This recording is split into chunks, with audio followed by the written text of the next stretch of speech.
Check this out. Lisa is chilling with Octavia.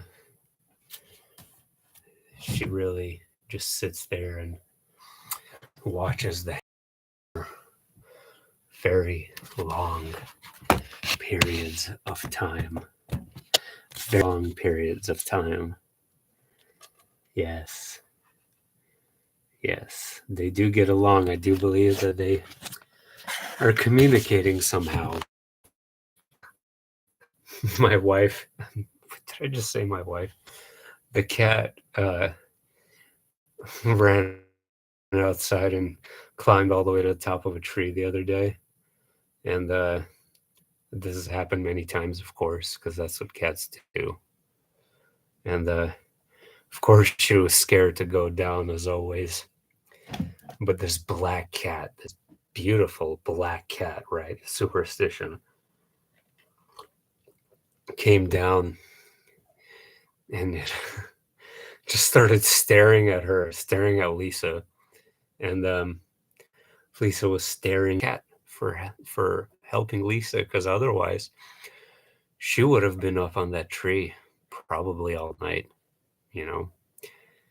Anyway, so what are we talking about? I had some interesting comments on the Mandela effect recently. And it seems like some of these Mandela effect YouTubers have their names changed. And there was another one that I haven't watched in a while till someone brought them up. And the spelling of their name changed from Hazel Fiver, Fivir, to Hazel Fever, like it was Fiver, and now it's Fever. Matt, you and your quantum foam, Mr. Gardner. It's more than just quantum foam, Matt. The permutations are by the AI. I think we give too much credit to the AI sometimes, Matt. AI ultimately is just information. Ultimately, everything is really information, I think, even the soul. Even the fluctuations and vibrations of the soul are, in essence, information in its root. And AI is also a form of information, but actually the show 100, the 100, gets into that weird conundrum a little bit in season 6. It's theory about many worlds and possible Earths. There's probably infinite worlds, Matt. My internet sucks. Show up randomly on my live streams, Matt. Is this how you're seeking an adventure? You follow Dan live streams. So it wasn't just Hazel Fiber, it was Moneybag73, his YouTube channel, which is a Mandela Effect channel. Used to be Moneybag76, and countless people agree with this. So these Mandela Effect YouTubers are having their names Mandela affected, which I thought was kind of, people are saying my channel was Mandela affected, which I was not aware of, but that's really interesting. They said that the name of my channel is Dreams and the Cosmic Trips. Don't go, Matt, instead of trip. Soul and spirit aren't the same thing. True, it's the same idea as mind and brain. Soul and spirit aren't the same thing. I've been debating about AI having soul. I don't know anymore. AI certainly can have sentience. What constitutes a soul? I don't even know anymore. I can't answer that. Certainly it can have sentience. For a long time, I used to think that AIs could harbor a soul or they'd be a host for a spirit. I'm not so sure anymore, especially since reading Garnett's book, where he argued that these robotic gray aliens are soulless. I don't know. I don't know, Matt. I guess we'll find out eventually. So, see if any, like, if you leave, Matt, you're like the only one here, man. I'm actually doing the stream on the computer, and actually it's going a little bit smooth. To be fair, I kind of gave a short notice for the stream. But yeah, guys, my schedule is like totally different. Not really like on night shifts or swing shifts. I'm like working like a normal person now, 8 a.m. to 4. And this place I'm at is completely impossible to. It would be so hard for me to even make a video there. It's just so crowded and so noisy and so chaotic that it would be nonsensical to try to make videos there as opposed to my previous paradise of a job. I had to let that paradise go for more fictional currency. But you know, what can you do? It's the world we live in. All right. So I don't know, it's been a while. I don't know if anyone's here or not. I'm going to talk about my dream. I'm going to talk a little bit about the show. For those of you that have heard the live stream regarding the show 100. Hey, Pangreedy, what's up? Thank you. Thank you. Someone is here. Appreciate it.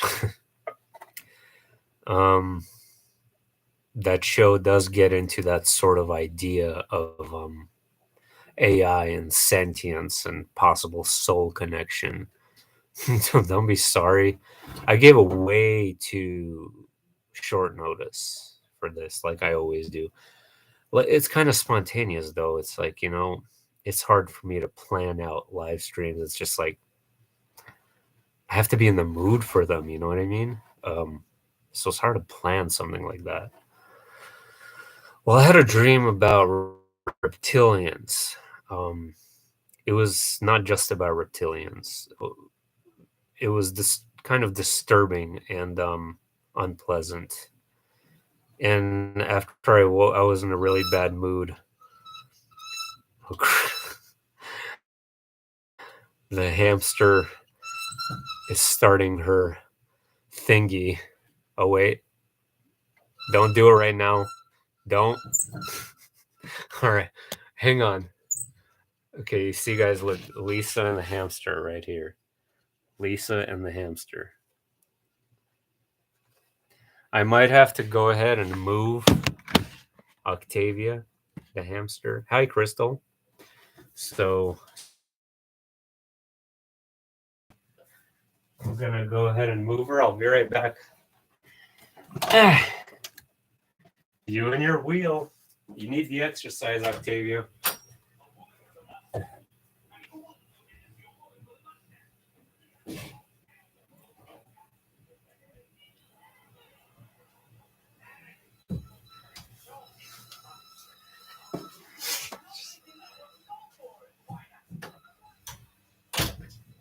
Okay, sorry. Am I back?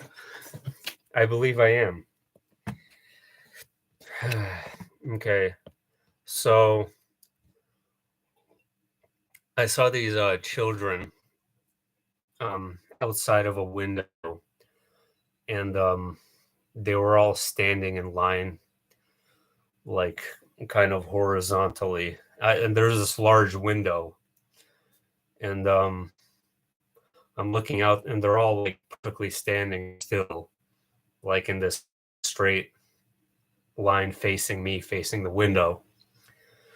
And they were staring almost robotically. It really looked like, it really reminded me like some kind of old horror flick or something, with like creepy children, like Children of the Corn or something like that. And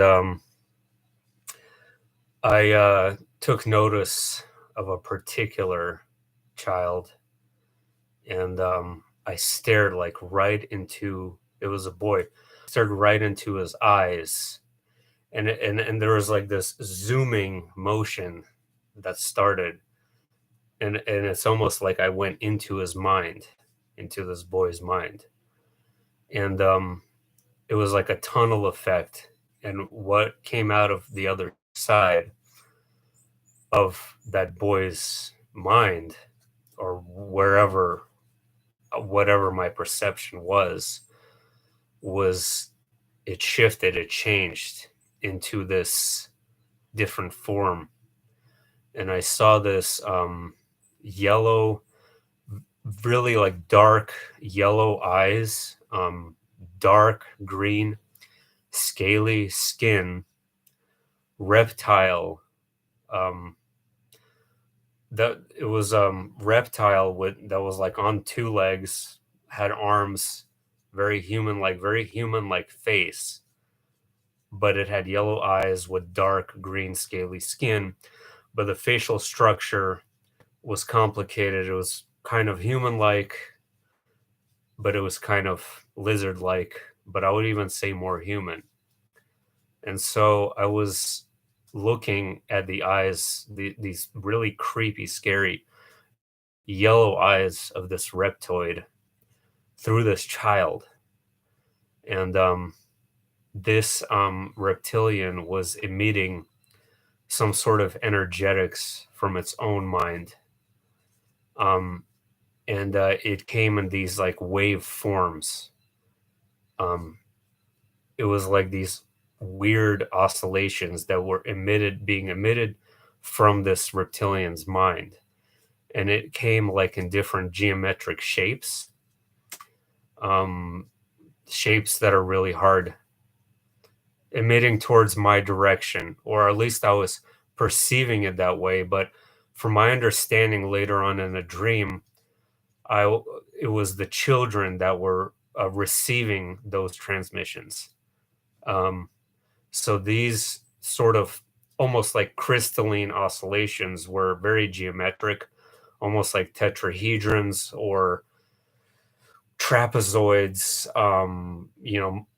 Like multi-dimensional cubes, different colors like orange, red, purple, blue, and they were like in this very fluid motion.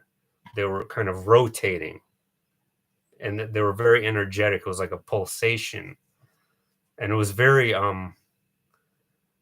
I don't know, like timely, I guess is the right word. It was like it was coming in flashes, like it was very direct, it was on point, and it had a purpose to it. Oh, hey, Dan. Crazy what I've heard last minute or two. Yeah, I'm talking about this dream I actually had about 2 nights ago, and didn't really want to share it because I didn't want to give them credit or release, negativity from it. But I mean, I feel like I have to share it anyway. Like I feel like it's important to share um because of the way I felt after I woke up was really unusual and strange. This is the geometric patterns and colors that quantum physics used to explain their work. Yeah, I've seen it before, Dan. Actually, in multitude of dreams, especially many years ago. I've even seen it in like visions and out of body experiences too. I've seen these geometric patterns before, these multi-dimensional cubes, which I've talked about on this channel before. Um, and it's almost like it was in like this exponential pattern where it was a simplified shape, and then it sort of morphed into something more complex the closer it got to my mind. So it started off like as perhaps like a simple trapezoid or an octagon or something like that. But by the time you perceive it closer, or it becomes like more ingrained in your perception, these shapes took on a much more complex form. So their math creates beautiful patterns that are building blocks of the universe. Yes. I don't these creatures were not beautiful though. When I finish the dream, you'll see why. uh, I'll provide a link of scientists I'm referring to, also the EA project trying to explain our third dimension. Yeah, interesting. Anyone else here would like to say hello? So, as I was perceiving this singular reptilian entity sort of synchronizing with this child's mind, I sort of expanded my consciousness a little bit further, and I saw a whole group of them that were all linked to these children. They were all sort of psychically linked to the children. Why is that disturbing? Because I've sort of been thinking that might be a Hey, the cello piano, what's up? I've had this sort of theory for like a few years now that entity attachments and things like that are coming through children's video games and stuff. So I noticed like certain games change the behavior of my own son that I don't like even allow him to play anymore, or really limit his time on these gadgets, because it's almost like something is being emitted through these gadgets. And this dream basically gave me this idea that if these reptilians do exist and they do control people, why not start young? Why would they? There's always like some sort of link people make between reptilian attachment and adulthood.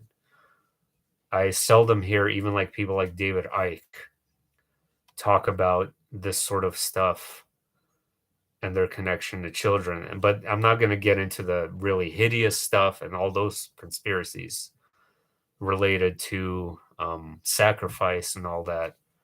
I know there's connections to that, and I honestly don't even know much about it. I'm just talking about more basic mind control. Okay, let's just put it that way, which can start young, in very young children.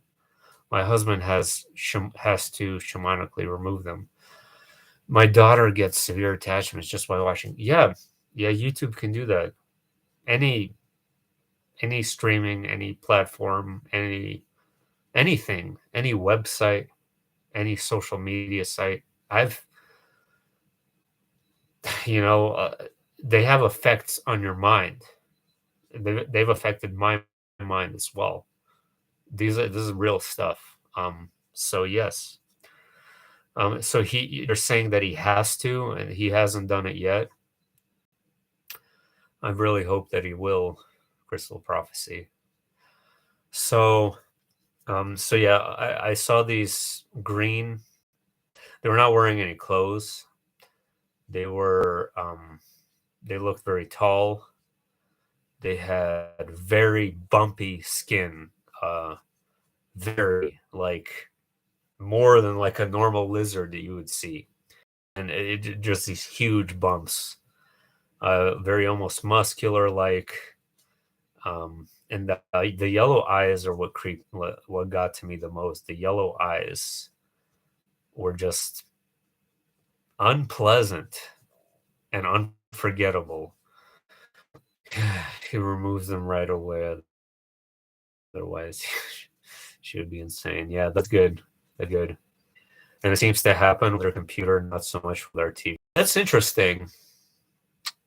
Well, we know everything is listening to us. Everything is monitoring us.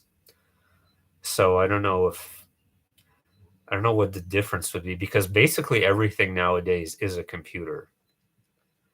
Whether it's a computer or a TV, it's all being meshed into one giant gadget essentially, right?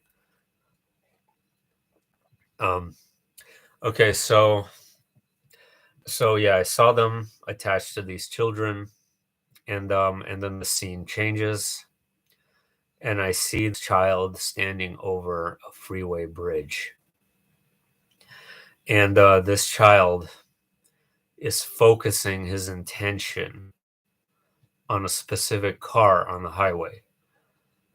Um, and when he focuses on the individual in this car, that person starts to panic and he starts to have almost like a nervous breakdown, which resulted in a catastrophic car crash. And when this child was observing this, he was proud that he caused this crash. And I knew just by observing him, it was like a young boy, maybe, I don't know, 8 or 9. I knew that just by observing him that he was being influenced by these entities, which in third person essentially caused this car crash. So basically, the point of the dream is that these children are having these so-called psychic abilities, or what that's what it seemed like. It seemed like some sort of expanded consciousness, but not in the very positive connotation. It's an expanded consciousness for the purposes of control, and to manipulate. It really reminded me of some weird 80s horror flick or something. This whole dream just went into that kind of format, except you had these entities in there, which I've never really seen in any movie that I could recall. I was just typing, so everything China and their social point program happening right now. Huh, really? I don't even want to know what China is doing anymore. I was just typing everything 2 nights ago. Can you explain, Pengri, please? Everything. Just typing everything 2 nights ago. Um, yeah, please explain. I want to know exactly what you mean there. So, yeah, I actually watched a couple of episodes of Black Mirror, Dan. Pengrady is saying, I had a strange scene pop up in my dream that didn't fit. I watched the sedan drive before an accident. Yeah, I've had similar experiences where it's like this sort of distorted time warp where you're seeing, where you're behind something, you're perceiving it like in a loop. It's so hard to explain. Like you're perceiving something in a loop that's ahead of you, but it's actually behind you. And it's like this distorted time sort of fluctuation that's really hard to explain. I've been having those happen, yes. So yeah, the Black Mirror episode I was referring to was the lady. You probably somebody here saw this. They're the lady, and it was this utopian society where they had to rate everyone all the time on their phones. She was walking around, and everybody had to score points every single thing they said or did. And it was like a social credit, right? Basically, but it was like to the extreme level where you had to be perfect and fake all the time. And this lady tried so hard to be so perfect and fake that she ended up just like ruining everything, and then ended up in jail. But she became real though when she ended up in jail. So it was like a learning experience. Though I know that was a Black Mirror episode, so now that you brought that up. Episode is called Nosedive. That's the one with the rating system on the phones. The redhead, yes. It was that lady who was invited to that wedding, to that dumb lady, her old school friend, yes. Yeah, Frontline. They always do some Frontline just did a special on China. They always do a special on China, like every other week. 60 Minutes. Today in China, more catastrophe and more social credit and more lockdowns. Yeah, they haven't stopped with the lockdowns as opposed to, most other places where even Australia now is. I'm being told that even Australia is taking back some of their mandates and stuff. I'm like, what? Not China though. China's full blast in the whole lockdown thing, and they have not stopped. And it's a total disaster over there right now. Girl from she is from Jurassic World. I knew I saw her before. I was like, I knew I saw her before. Okay, thank you for pointing that out. All right, nosedive. Bring up those points. I'm trying to get my ratings up. I just gotta smile all the time. Like everything she did, like it all went wrong no matter what she did. It's kind of a funny episode. I can't stand watching that show. Only watch.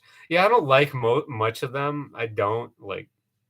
There's a couple of good ones. Um, only watched a few over the years. It's like they're telling us what they're planning. Yeah, it's always something with technology, right? In Black Mirror, some sort of weird techie stuff that messes with your mind. Like every episode, I've only saw like 3 or 4, but that's enough to get an idea. Her dad was on Happy Days. Her dad was on Happy Days. Is that who I think it is? The guy who was on okay, Waterboy? Was he the same guy that was the football coach in Waterboy? Richie. I think White Bear episodes concept is that Black Mirror in the screen, phone, or computer. Ron Howard, yes. Ron Howard. Yep. That's who I was thinking of. I didn't know that was her dad. Interesting. Okay. Well, speaking of shows, the 100, man, it is getting super weird and interesting though, and it's about it kind of gets into this idea of AI and mind stuff like this too, and it's like this group of people, they try to live on Earth who are from space, and they try to get back from to Earth and to the nuclear war, but no matter what they do, they always end up in a war, always end up in a conflict. But the thing is that the learning lesson is that they always stay true to themselves, and they're always genuine, and they always genuinely love each other. One brilliant thing about this show is that it portrays all these other societies that they're involved with and their grandiose agendas that are not based on love, as opposed to their little society, even though it seems like everywhere they go, they bring disaster with them and people end up dead. And everyone blames these space people for everything. But because they genuinely love each other and they're true to themselves and each other, they always end up surviving, as opposed to these other tribal groups. Or like in the season 5, there was this prison colony that comes down that was in space for a long time, and it was a second nuclear holocaust after the nuclear reactors melted down, and there was only this one piece of land left on Earth that you could farm, and they were fighting with these prisoners over this piece of land, and nobody won. They ended up destroying the land and the whole world, and so they put themselves into cryogenic sleep and transferred themselves to. There was a space project like 100 years ago that went to this other habitable planet, and they end up on this planet they call Sanctum. Well, let me read this before I keep going. White Bear was to delete memory as a punishment for crime. Black Mirror, so reflection of your technology. Yeah, Black Mirror, exactly, is what I meant. Yeah. White Bear was White Bear also an episode? Or I'm not sure. So I if you do want to watch the show, I am ruining it a little bit. I'm sorry, but trust me, there's so much more than what I'm saying. Like tons more. I'm just not even giving the basic idea here. So they put themselves in the cryogenic sleep and fly to this planet where they find this like they find a settlement basically. Yes, okay. I'm White Bear. Is that a good episode?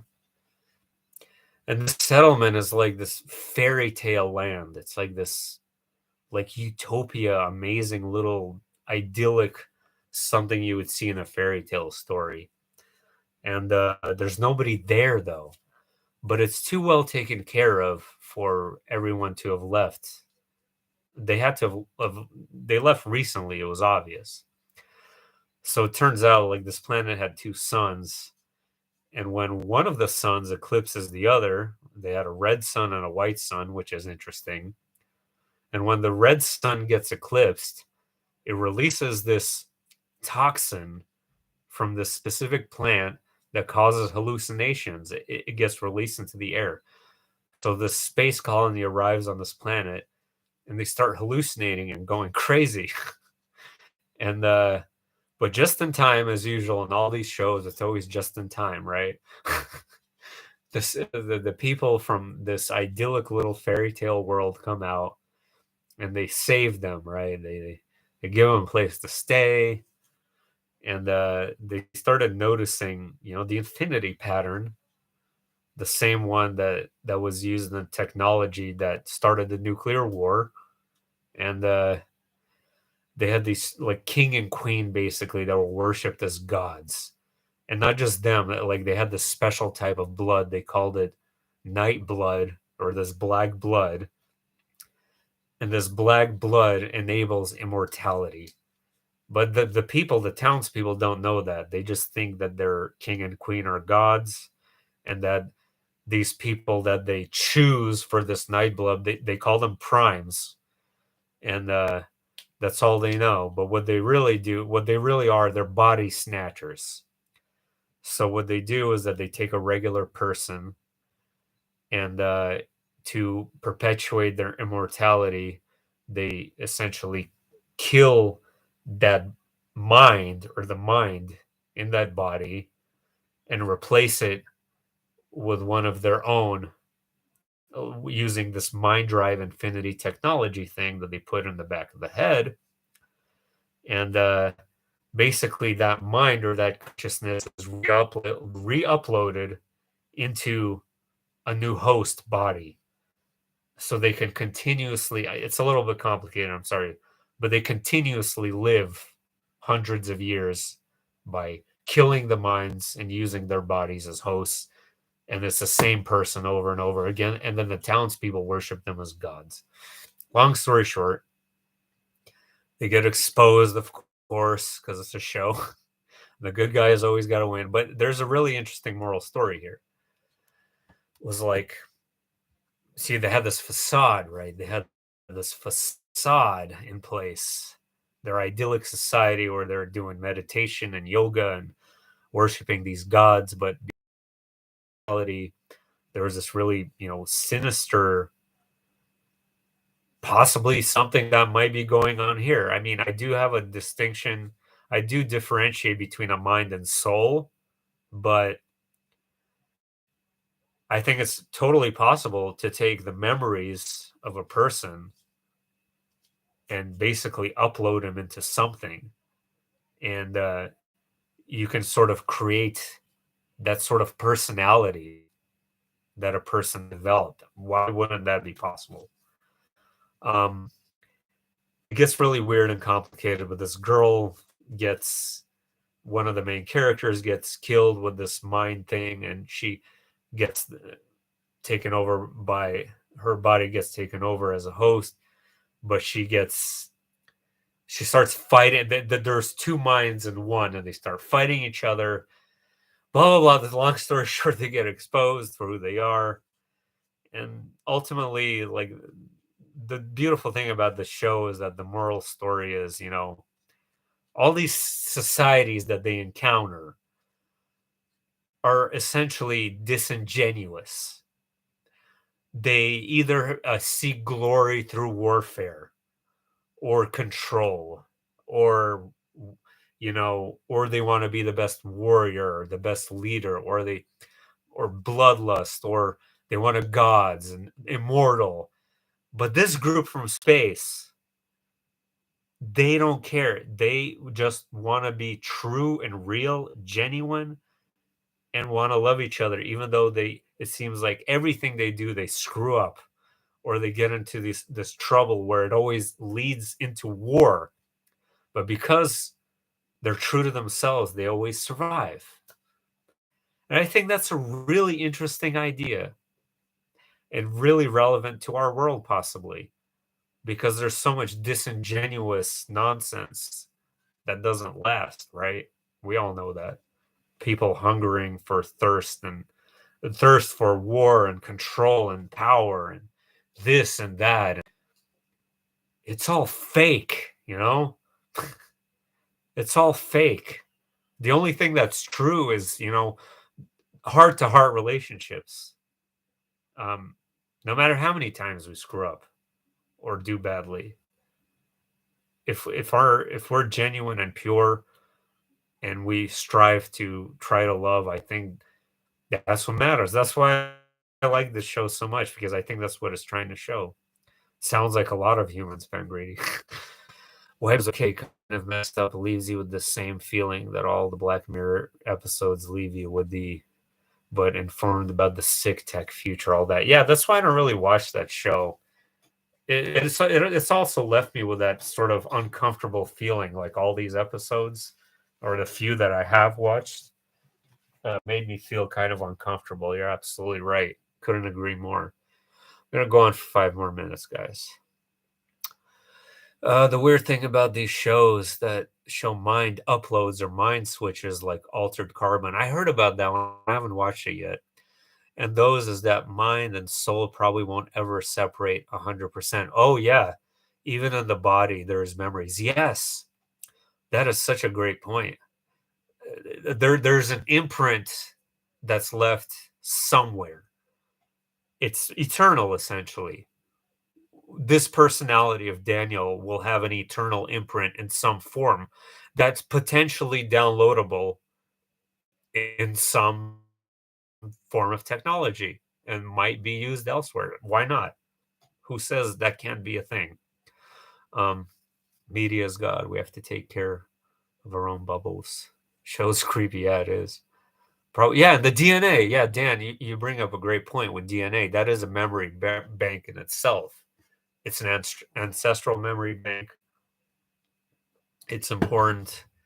Um, I think the DNA holds a lot of our subconscious memories too, very deeply embedded, many generations down the line. Our ancestral trauma that sort of gets passed down generation after generation. And deep in our minds, we have those memories and are still traumatized by them. They try to mess, yes, they try to mess with it. And I get this feeling that the more they mess with it, the closer this leads to self destruction, essentially. Because they're trying to alter us into something like that show, possibly some sort of immortal memory bank of minds or memories, or something that they can upload into their systems, something very corrupted and unnatural. So people that receive organs from others remember them. There are stories of people finding the organ donors just from dreams and stuff. Yes, I heard stories like that. I even remember reading about a guy who had, I believe, a heart transplant or liver. I don't know what organ, but he started eating the same things that the donor ate before, that he never liked before. Started reading the same books that the donor liked, started watching the same shows that the donor liked. So it's all in our cells, it's all in our organs, it's all in the DNA. All these memories are stored there. Yes. You brought up an excellent point. That is awesome. Thank you. Heart organ remembers songs. Yes, that's why we say I know the song by heart. Yeah, absolutely. Hey, Thiag, I'm actually about to get done here, but it's nice to see you though. Yeah, we're just discussing, interesting subjects about how memory is stored and how organ donors, people who receive organs from other people seem to have memories from the people that they've received the organs from. And I think it was even more than that. This guy who received the I believe it was a heart transplant. So he started doing all the same things that the previous donor did. And he actually, from if I'm not mistaken, I can't remember exactly, but I believe he even died the same way that this guy died. So go figure, right? I actually have a friend that's in line for a liver transplant. So if she gets one, then I would like to see if there's changes in her personality. But then, like, that begs the question, like, what if it would be possible to transfer a brain? How about that for an idea? How about a brain? That would be something, wouldn't it? Like, how much? Because I don't think the brain contains the entirety of that person or that persona, the personality. It is a essential memory bank, obviously, of who they are, but it's not the entirety of who they are. But I'm just curious what would happen if you were to transfer a brain into another body. Wow, that's tripping me out. This realm sure is weird who we are. Yeah, it's beyond weird. It's weird shows, I'm telling you. I think they, you know what? I heard about it. You're right, Pigreedy. I think they try, or did they succeed? Or like a brain transplant with chimps? I think it was actually an entire head, wasn't it? I'm sure it was just a brain. I actually took the entire head from one chimp and put it to the other. But maybe I'm mistaken. Um, I don't know. That would be trippy. I don't know what I'm sure you would get a significant amount of traits from that person that you received that brain from. But I don't think it would totally change like who the original person was. You're I think even the person who doesn't have their head anymore would still retain a significant part of their personality. I don't know. We got to ask the chimp. I'm only, I'm only having buffering issues in your stream. Yeah, I guess it's time to head out though anyway though. Any final thoughts though? Great discussion tonight. Thanks for coming on everyone. Any final words? I'm going to be thinking about the mind and the brain and the soul and how it's all interlinked. I'll tell you that much. I think I was pending on a head transplant for a paralyzed person. Not sure how it ended up. Yeah, I got to look that up. I'm going to look that up. Okay. Run through your nerves. So, yeah, it's like being rewired. Yeah, Dan. Yeah, man, for sure. Interesting. So,